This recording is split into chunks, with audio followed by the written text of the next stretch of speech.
Oh boy, I've been waiting for this review.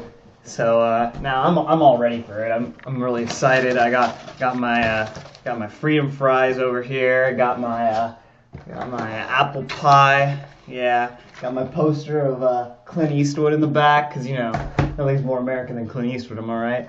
And I got my American flag because God bless. Oh, there's a sticker on the back. Made in China.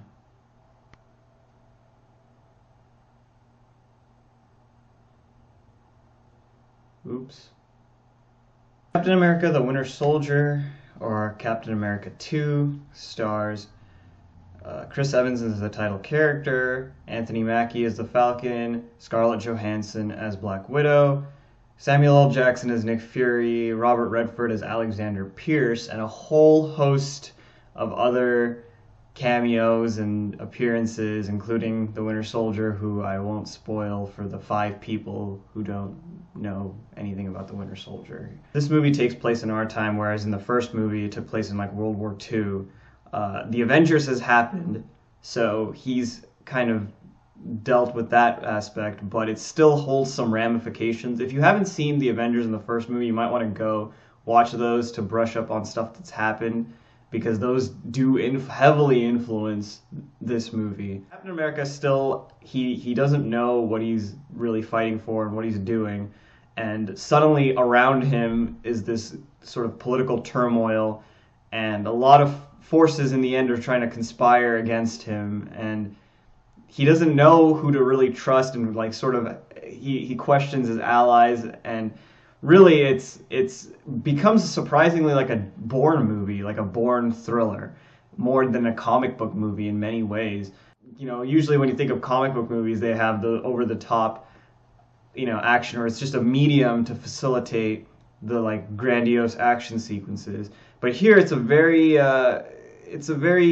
interesting plot. It's a very engaging plot, and one that it holds through for the entirety of the movie. It doesn't suddenly just devolve into comic book action. Now, I will say there's nothing wrong. When you watch a comic book movie, you want to see some action, and the action here is absolutely top-notch. Let me get that out of the way. For the most part, I do have a couple flaws on it, but I'll get to that later. But for the most part, the action sequences are just fantastic. There's a lot of close quarters combat, which I really appreciated. Not usually done, but Captain America is a close quarters type of fighter. If you know anything about him, he basically he's stronger, he's faster than everybody. He's basically the peak of human like athleticism, you could say. And on top of that, he has his shield, which is one of the most badass things. I mean, it was like not ever utilized well in the other movies when compared to this one. I mean, he is just tossing that thing all over the place, knocking out 2-3 enemies at a time. I mean, this thing is just incredible. Now, as far as the acting goes, you got a great cast in. It's basically Chris Evans' interplay with multiple characters, and Chris Evans is at the center of it. And he has really grown into this character of Captain America. I really liked him in the other 2 movies, but he has grown so much into this character, and he's really, now I can feel the pain sort of that he is when he's out of time and sort of revisiting that bygone era. It's touching, and it's kind of heartbreaking at times. Also, his relationship with Anthony Mackie as the Falcon is one of the best kind of interplays.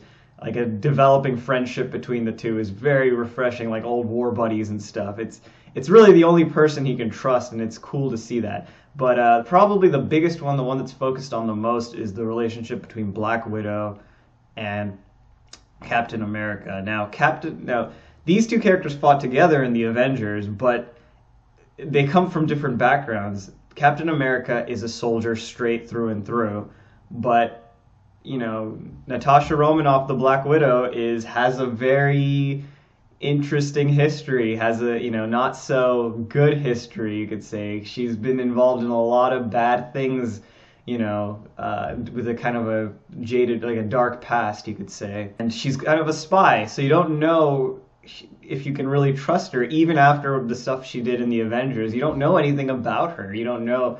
And they touch on that. They touch on whether or not, can I even really trust you, even though I just fought with you? Like, I have no idea what your motivations are. So that relationship is at the one of the big ones that's explored throughout the movie, and it's done excellently.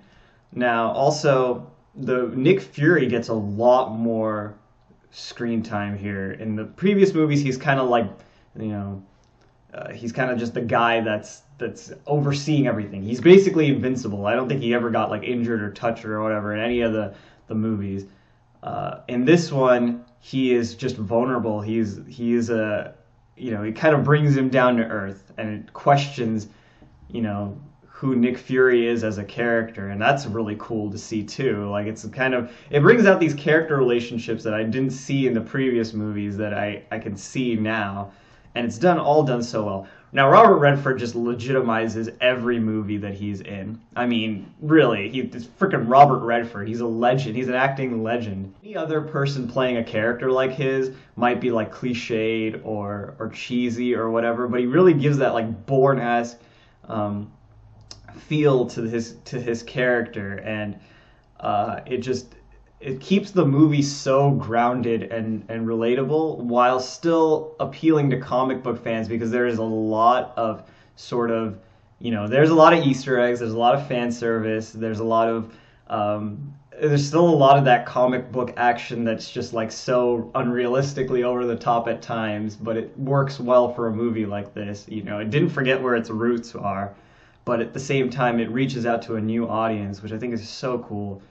The music is excellent. It's made by the guy that did X-Men First Class. The Winter Soldier, my God, his music is excellent. And every time he bursts in, he's like terrifying. He's like Nemesis from Resident Evil 3, like the big hulking zombie that just like crashes in at random times to just mess stuff up. Of course, he has his own history with Captain America, and so that is, you know, for those who don't know, there's that is explored, and it's heartbreaking and it's crushing to see it, and it isn't just brushed off to the side either. I like how they utilized him very sparingly but very effectively. It could have just been Captain America battling the Winter Soldier the whole time, but it was used in very effective moments, and I loved it.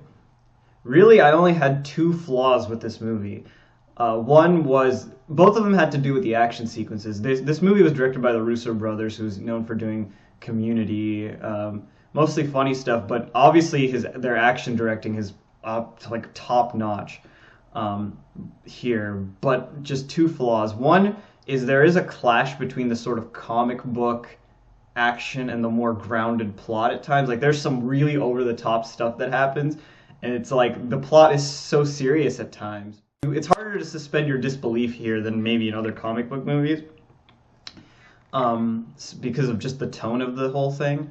And the other sort of complaint I had is the shaky cam that's used. It's used more in the sense of a Bourne movie, which is why I keep comparing it to that. So it's aesthetically more like a Bourne movie in that sense, but it's still there, and it can get a little jarring at times. I didn't really mind it here, but there are a couple moments where it was just like, okay, it's a little bit crazy with the shaky cam.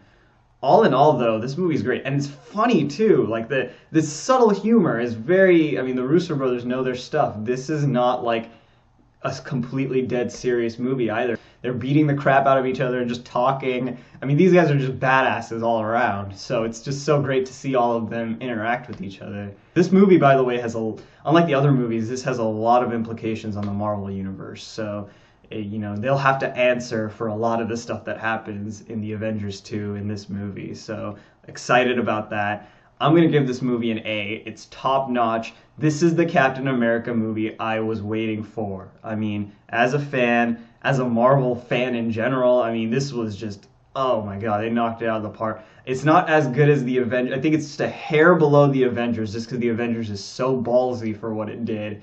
But I think as a standalone movie, it is their best movie. I mean, I want to go watch it. Left the theater, wanted to go watch it again. Great movie. Go see it, guys. It's awesome.